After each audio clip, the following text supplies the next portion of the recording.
nice-looking receptionist pointed to a table where my old friend Neil was already waiting for me. Today he gathered a company for the celebration of his 25th birthday. I was the very first of my friends to come to the holiday, and even approaching him, I noticed a sad smile on his usually happy face. As it turned out, today one of the guests named Chris will not come, due to the fact that he was detained on suspicion of killing his wife. In the morning he was arrested by the police. Neil did not find a place for himself, and as it turned out, for good reason. My friend last saw Chris this morning, and this is what he said. I woke up at the doorbell, I think at 5 o'clock in the morning, and saw Chris. He was covered in blood and could barely stand. Living 3 floors below, he somehow managed to get to my apartment. It's just unrealistic. The whole point is that he had no eyes in the sockets. Chris was saying something unintelligible about the fact that his daughter, whom he had buried a year ago, had returned. That his wife is dead. I called an ambulance and the police as soon as possible.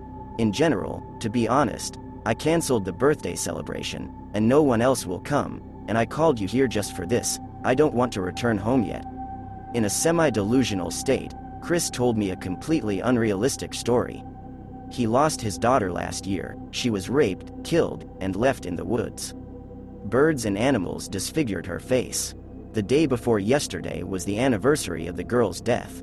Her name was Julia, if my memory serves me right. At night, he had a dream that she was looking at him from the mirror in the hallway, reaching out for him with her arms, asking for a hug, but she had no eyes. The birds pecked out. And everything keeps telling him, "Dad, give me at least one eye. I want to see you again. Well, give me an eye." He did not try to fall asleep, but the dream continued all the time from the place where it broke off. I didn't want to wake my wife, let alone talk about such a nightmare.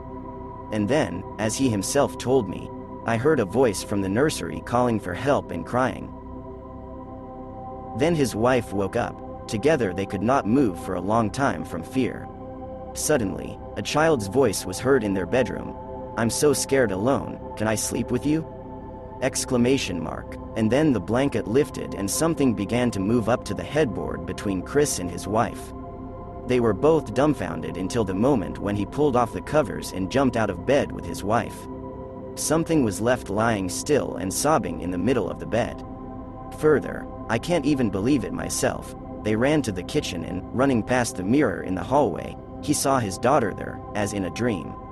Time, according to him, stopped and Julia's infinitely long hands stretched out to her father's face and quickly, almost imperceptibly managed to grab his eyeball with thin fingers. He tried to escape, but in vain. The next moment his eye was in the palm of a creature from the other world. He howled in pain and managed to hit the children's fingers. The eye fell out and rolled across the floor. At the same moment, the mirror in the hallway burst, and as if by a thread, the visual organ was pulled towards itself. Victor ran after him but stumbled on something in the darkness and, trying to maintain his balance, stepped on his own elusive eye.